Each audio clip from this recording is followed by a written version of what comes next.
አሻም የምወዳችሁና የምትወዱኝ አሻም ቤተሰቦች እንዴት ናችሁ? ሰላማችሁን ያብዛላችሁ። የሚመስጡ ጉዳዮችን በስፖርት፣ በታሪክ፣ በማህበራዊ ጉዳይ፣ በኪነ ጥበብ ይዘንላችሁ መጥተናል። የትም እንዳትሄዱ። አሻም የምወዳችሁ የምትወዱኝ አሻም ቤተሰቦች እንዴት ናችሁ? ሰላም ናችሁ? ስለ መርካቶ ባለፈው 2 ክፍል አቅርቤያለሁ። አሁን እንግዲህ 3ኛውን ክፍልና የመጨረሻውን ክፍል ዛሬ አቀርባለሁ። ገነነ ሊብሮ ነኝ በአሻም ቲቪ።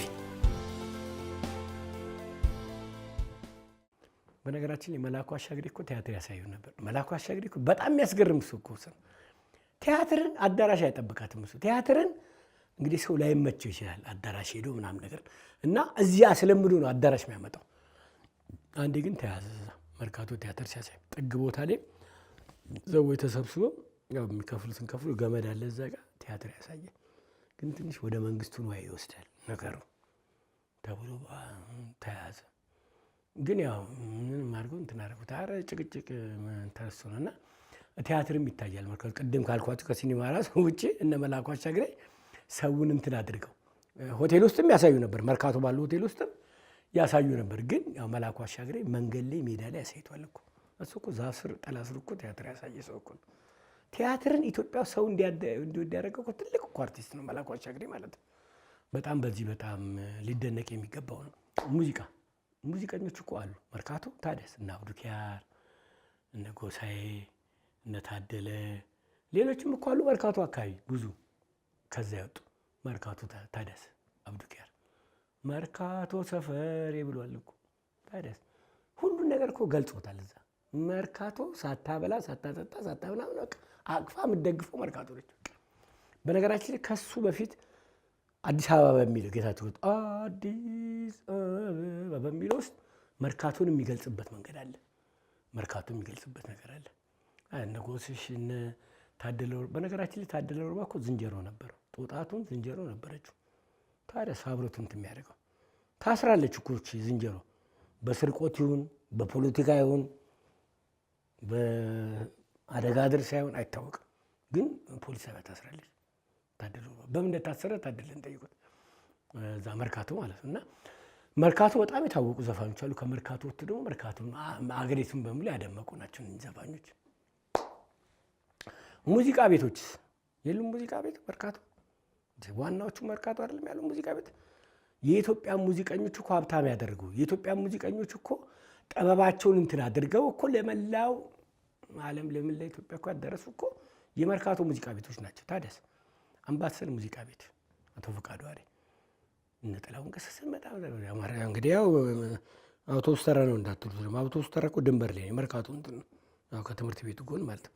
ቤቷ እኮ በጣም ትገርመኝ። ጠባ ምን ግን ስንት ነገር ተሰርታለች ማለት ነው። ማራቶን ሙዚቃ ቤት እንግዲህ ካሴትን በተመለከተ ከመጀመሪያ አንስቶ እኮ ብዙ ነገር ሲሰሩ ነው። በቃ ታምሬ ታክሌ በተለይ በቅጂ በምናምን ነገር በቃ ብዙ ነገር እንትን ያደርጉት ማራቶን ሙዚቃ ቤት።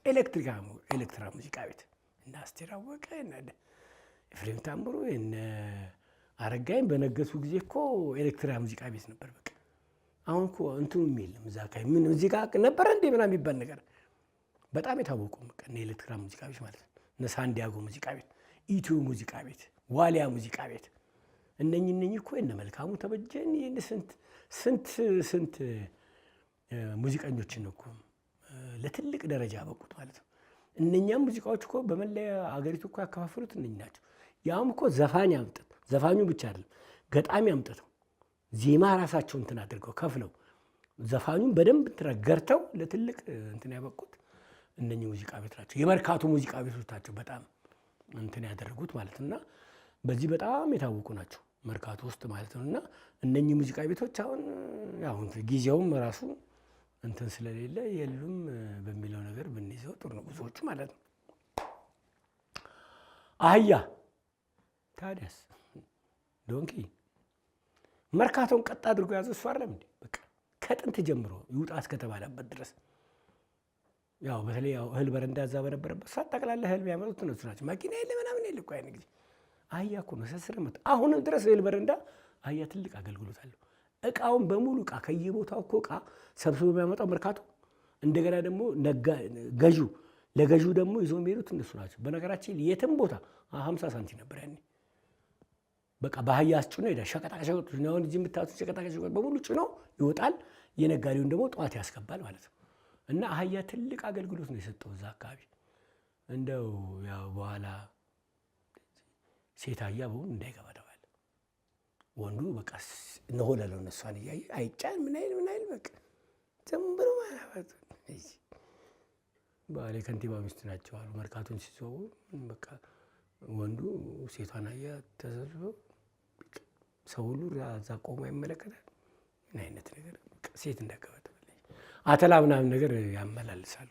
አተላ ምናምን ነገር እንዲያመርቱ ግን ዋናው በቃ አህያ ያኔ ከ25 ብር እስከ ወጣቱ አህያ 40 ብር ድረስ ይሸጣል። ትንሽ ደግሞ 25 ብር ይሸጣል። አሁን ስንት ነው አህያ ዋጋ? እና መርካቶን ቀጥ አድርገው ያዙት እነሱ ናቸው። በቃ አጠናውን ጫኑ፣ እህሉንም ጫኑ፣ ሁሉንም ጭነው የሚወጡት እነሱ ናቸው። በኋላ ታክሲ እስኪመጣ ድረስ ማለት ነው። እና በተለይ ውይይት በሚመጣ ጊዜ ያው አህያ አሁንም አገልግሎት ይሰጣል። አሁንም አለ እንግዲህ ከ80 ምን ዓመት እንግዲህ ቅድም መርካቶ ይከበር ስላችሁ ዋናው እሱ መከበር አለበት። እንደኛውን ለምሳሌ የውይይት ታክሲዎች እነሱ ደግሞ መርካቶን እቃ እንደዚህ ጭነው በቃ ይሄ በተለይ ለቆራሌ ዋናው እቃ ማምጫ እኮ እነሱ ናቸው። ከየትም ቦታ ጭነው ላይ ሰማይ ጠቀስ ድረስ እኮ ቆራሌን እቃ ጭነው ያመጣሉ። እና ውይይት ያው ስሙም ራሱ ያን ጊዜ በደርግ ጊዜ ውይይት ይበዛ ነበር። ቅድም ብያቸው ሌኒን ልደት ልንወያየለ ምናምን አልኳቸው። ከሱ ተነስቶ ነው ፊት ለፊት ሰዎቹ ይገናኛሉ። በነገራችን ላይ ትርፍ አይችልም። 5 በዛ ትርፍ የሚባል ነገር የለም። እና ሰው ሳይወድ በግድ ይወያያል። ለትዳርም ይበቃዋሉ በእንደዚህ ተወያይተው እና ውይይትም እንትን ያደርግ መርካቶ ትልቅ ስራ ይሰራ ነበር ውይይት። አንዴ እንደውም በመስኮት ዘሎ ገባ። የት ቦታ እንደሆነ አላውቅም። ውይይት በመስኮት የሚል ርዕሱ ሊይዝ ወጣ። ታዲያስ ውይይቱ እኮ ነው በመስኮት ሰው ቤት የገባው። ውይይት በመስኮት የሚል ጋዜጣ ላይ አንብቤያለሁ ማለት ነው። እና ያን ያህል እንትን ያደርገው ነበር። እና እነኚህ ውይይቶች ከውጭ መኪና ስለማይመጣ ያን ጊዜ ከውጭ መኪና ስለማይመጣ ቶዮታዎችን በሞዲፋይ አድርገው እንትን ያደርጓቸው። አሁን ግን ኮንስትራክሽን ስራ በጣም ስለበዛ እነኚህ ውይይቶች እየጠፉ ሄዱ። ከላያቸውን አንስቶ ለኮንስትራክሽን አንድ ሰው በሚመዘገብ ሰው እንትን እንደነ ውይይት እንደነ ቶዮታ ምናምን ነገር እቃ መጫኛ ያለ ይፈልጋል መሰለኝ ስራው ራሱ። እና በዛ የተነሳ ውይይትን አላትም። አንዳንድ ጊዜ ጣና ገበያ ጋር ጭና ላፍ ስትላያታለሁ እንጂ በሌላ ቦታ ውይይት እንትን እና ያቺም ውይይት እኮ መርካቶን ያቀናች በደምብ ትልቅ ነገር ስራ የሰራች ነች። ያቺ ትንሿ ጭድምጭ ነው ሰጪን ተወጥተም ማለት ነው። በዚህ መንገድ ነበር። አሻም የምወዳችሁና የምትወዱኝ አሻም ቤተሰቦች እንዴት ናችሁ?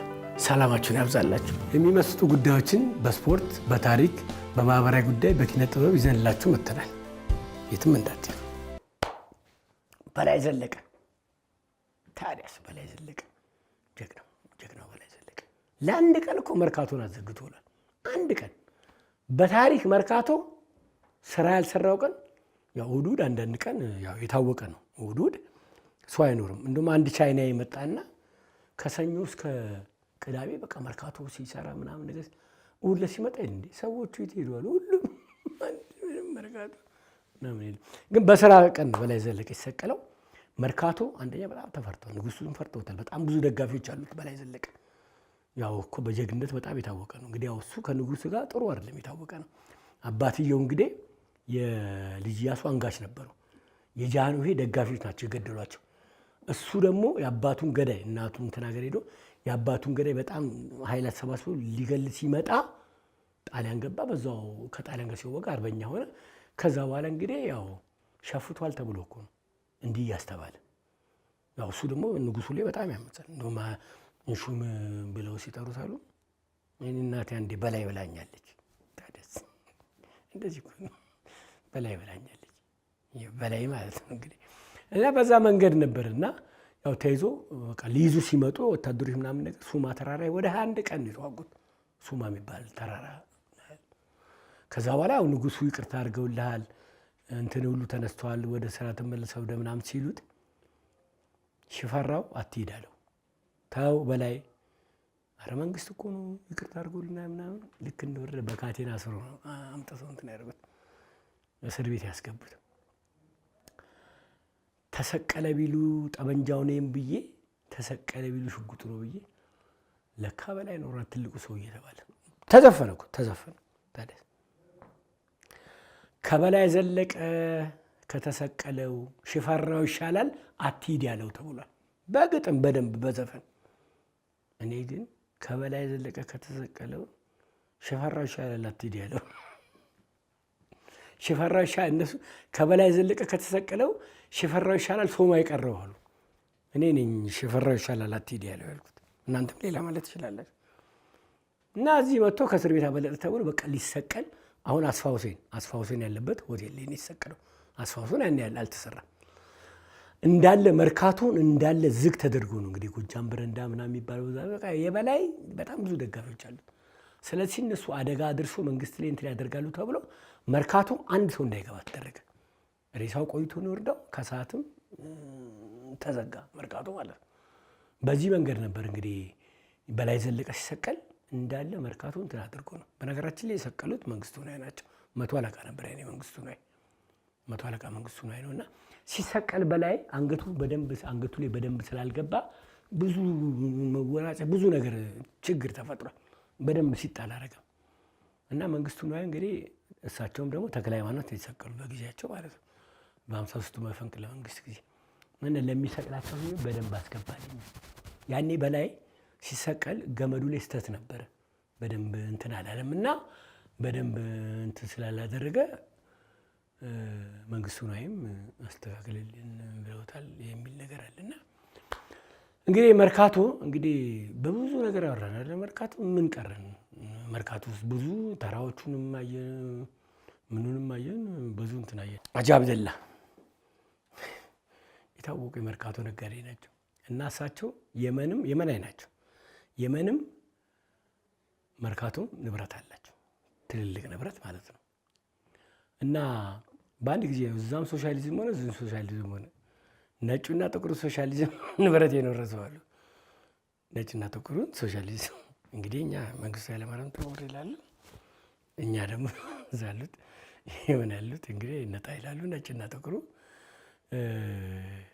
ሶሻሊዝም ንብረት የኖረሰዋል። በነገራችን ላይ የመኖች ናቸው እንግዲህ መርካቶን በጣም ያቀኑት። በተለይ እነኚህ ሱቆች ምናምን እንትን በመነገድ በምናምን በጣም የታወቁ ናቸው። ጣሊያን በጣም ብዙ ነው የገደለው። የመኖች በጣም ትተባበራላችሁ በሚል በእርግጥ በጣም ይተባበራሉ። እንደውም ይሄ ምዕራብ ሆቴል የአንድ አረብ ነበር እኮ ምዕራብ ሆቴል ቦታውም ንብረቱም እንግዲህ አሁን ምዕራብ ሆቴል ያለበት ሁኔታ አይደለም። ምዕራብ ሆቴል ያን የተሰራበት ቦታ ላይ የነበረው ፈርሶ በኋላ የተሰራው ማለት ነውና እዛ ቦታ የነበረው አረብ ገለውታል። አረቦች ናቸው የገደሉት ለጣሊያን መረጃ ያቀብላል በሚል ያን ያህል ነበር እንትን አድርገው የሚሄዱት እነሱ ማለት ነው። እና አረቦቹን በጣም በዚህ በጣም እንትን ያታወቁ ነበር። መርካቶ እቁብ ሰውን ሰው ያደረገው የመርካቶ እቁብ ነው ይባላል። እቁብ በጣም የታወቀ ነበር መርካቶ በእቁብ በጣም የታወቀ ነበር። በጣም ትልልቅ ሆቴሎች አሉ፣ በጣም እነኚህ እንትን ያደርጉ ሆቴሎች አሉ። በነገራችን ላይ ሆቴሎች መርካቶ ውስጥ በጣም ትልቅ ሆቴሎች እንደነበሩ ታውቃላችሁ። አስፋ ወሰንና ቃኞሽ አለቃ ዘመናዊ ነገር ናቸው እንጂ በጣም ዘመናዊ ሞደርን ናቸው። እና ከዚህ በፊትም ነግሬያችኋለሁ አይደል? ቴሌቪዥን መጀመሪያ ጊዮን ሆቴል ሳይገባ እኮ አስፋ ወሰን ነበር ቴሌቪዥን የገባው። ቃኞሽ አለቃ ነበር ቴሌቪዥን የገባው። ከክፍለ ሀገር አንድ ሰውዬ እንደውም ሲናገሩ ሰምቻለሁ። ከመቀሌ ሁሉ መጥተው ቴሌቪዥን ያዩ እንደነበረ እና እዛ ሄደው ከባሌ ከሲዳሞ ከምናምን ሁሉ ይመጡና ማታ አይደል ቴሌቪዥን የሚከፈተው አልጋ መያዝ አለበት ሰውዬው። አልጋ ይዛል።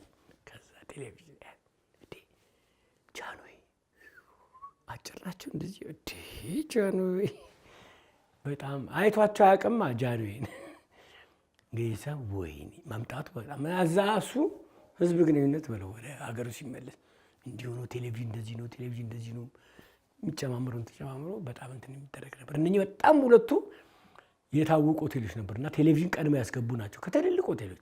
በጣም መኳንንቶች እንግዲህ በሚያስገቡበት ደረጃ ነው እነሱ ቀድመው ያስገቡት። ዘመናዊነትን በጣም ይታይ በምግብ ይሄ የፈረንጅ ምግቡንም የአበሻ ምግቡንም በጣም በዘመናዊ መንገድ ክለቦች ራሱ እዛ ሆቴል ይገቡ ነበር።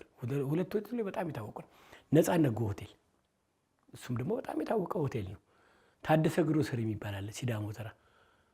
እቁብ የሚሰበሰበው ደግሞ እዛ ነው። በጣም እቁብ ቤቷ በጣም እንትን ባታረግም በቃ ግን በጣም ይታወቃሉ እንደነኛ አይነት ሆቴሎች ማለት ነው።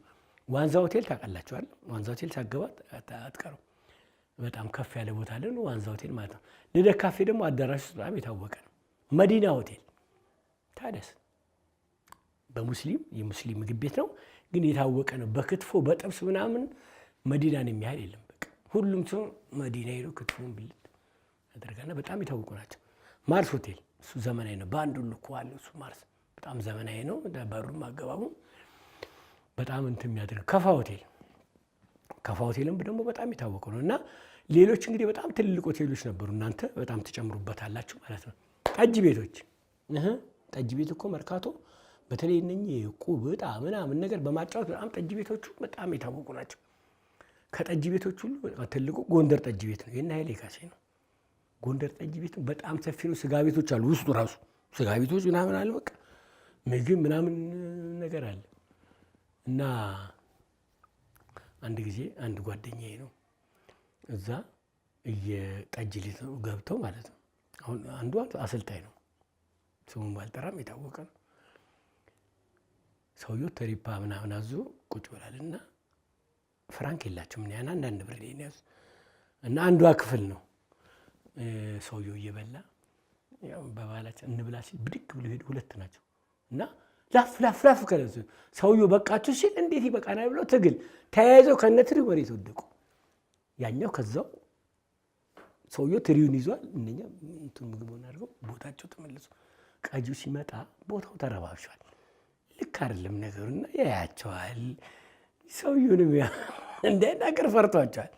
ያያቸዋል ትክክል ያለ ነገር እና ጎንደር ጠጅ ቤት እኮም በጣም የታወቀ ነው። በጣም ብዙ ሰው ደግሞ የሚገናኝበት ነው። እዛ ስሙ ኑ ካምፕ ነው የሚባለው። ሰዎች ኑ ካምፕ ነው የሚሉት። በፊት ማራካኛ ነበር የሚሉት። ኑ ካምፕ ትልቁ እንግዲህ ስቴዲየም በአውሮፓ ኑ ካምፕ ነው የሚባለው። ያኔ ይባል ነበር። እኛ ያኔ አናውቅም እንግዲህ ኑ ካምፕ እና በጣም ብዙ ሰው ስለሚሰበሰብበት ጎንደር ጠጅ ቤት ከተገባ በጣም እንትን ያለው ነው እና ጎንደር ጠጅ ቤት ነው። ከሱ ደግሞ ወደዛ ነው ገብሩ ጠጅ ቤት አለ፣ ጣሳ ተራ ማለት ነው። እዛ ጣሳ ተራ ደግሞ ያው ገብሩ ጠጅ ቤት በጣም የታወቀ ነው። እና ጠጅ ቤቶች በጣም ብዙ አሉ። እናንተ እየጠራችሁ በጣም ሄዱ ማለት ነው። ህግ ማስከበር ታዲያስ ህግ ማስከበር የለም እንዴ? አለ እኮ ፖሊስ ጣቢያ፣ አራተኛ ፖሊስ ጣቢያ የመርካቶ ዋና እንትን አይደል እንዴ? አራተኛ ፖሊስ ጣቢያ እኮ በቃ መርካቶ ነው። የአገር ሌባ ያውቋቸዋል እኮ ሌቦቹን። ፖሊሶቹ ተፈቶ ሲሄዱ ትመጣለህ ይላሉ።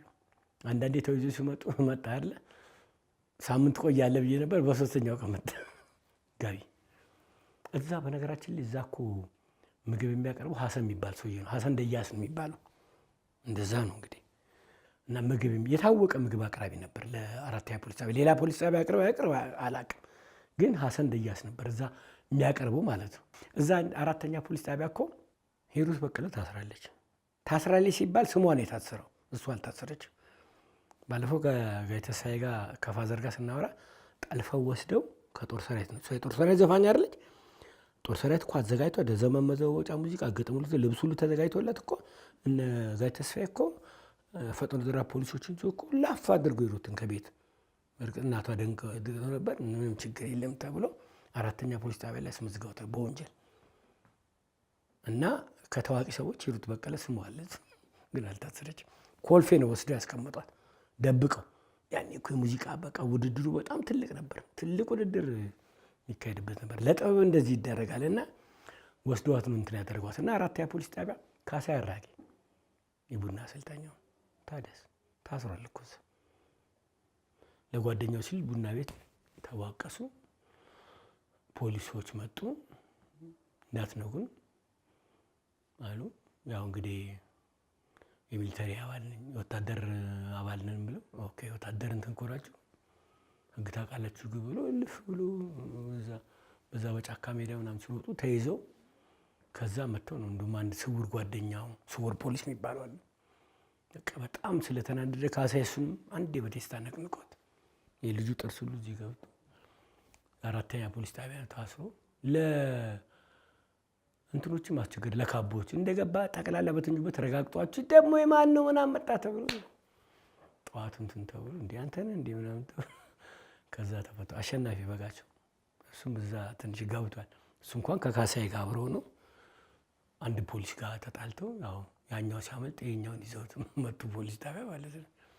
እንደውም በጣም ትዝ የሚለኝ ቡና ይሸጣሉ እነ ካሳዬ ቡና ይሸጡ ነበር ማለት የቢ ተጫዋች ሆኖ 24 ብርና 2 ኪሎ ቡና ይሰጣቸዋል ቢ ሲጫወቱ 30 ብር ነው ደሞዛቸው 2 ኪሎ ቡና በ6 ብር ይታሰብና እነሱ እዚህ ይመጡና 15 ብር ይሸጣሉ እና ፖሊስ ያዛቸውና አሸናፊ ነው የሚሸጠው ናይጄሪያ ካሳዬና አሸናፊ ናቸው ቡናውን ይዘው ልክ ፖሊስ ይመጣ እነሱ ዞር አሉ አሸናፊ ተያዘ ከታም ተናል ታይ እንደዚህ ተስፋዬ ፈጠነን እኮ ተስፋዬ ፈጠነ ያኔ ፖሊስ ይታወቅ ነበርና በኳስ ተጫዋችነት አረ ተስፋዬ ፈጠነ እና ፖሊሶቹ በሳቅ ነው የሞቱት ብቻ እኔ አራተኛ ፖሊስ ጣቢያን በዚህ በጣም እንትን የሚባል ነበር መርካቶ ደግሞ የታወቁ ሹፌሮች አሉ ታውቃላችሁ ኃይለኛ ሹፌሮች እንዳሉ ከክፍለ ሀገር የሚመጡ ሹፌሮች አሉ እነኚህ ከክፍለ ሀገር የሚመጡ ሹፌሮች መርካቶ ጠባብ ቦታ ላይ ነው መኪና አቁሞ ሚጫ ነው ማለት ነው ወደ ክፍለ ሀገር የሚሄድ ቃል ፍራሹ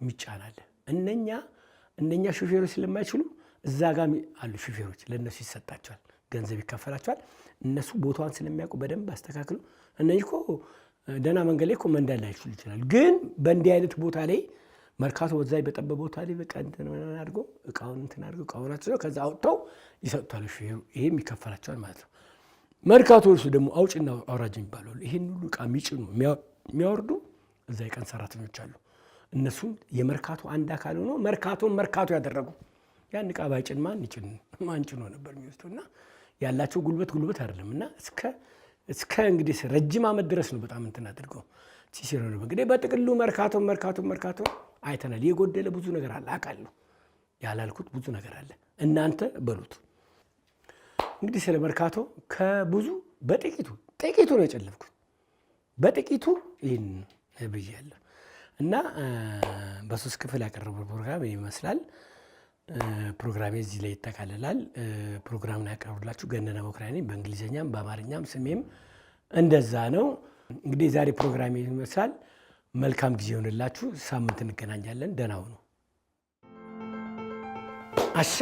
አሻም የምወዳችሁና የምትወዱኝ አሻም ቤተሰቦች እንዴት ናችሁ ሰላማችሁን ያብዛላችሁ የሚመስጡ ጉዳዮችን በስፖርት በታሪክ በማህበራዊ ጉዳይ በኪነ ጥበብ ይዘንላችሁ መጥተናል የትም እንዳትሄዱ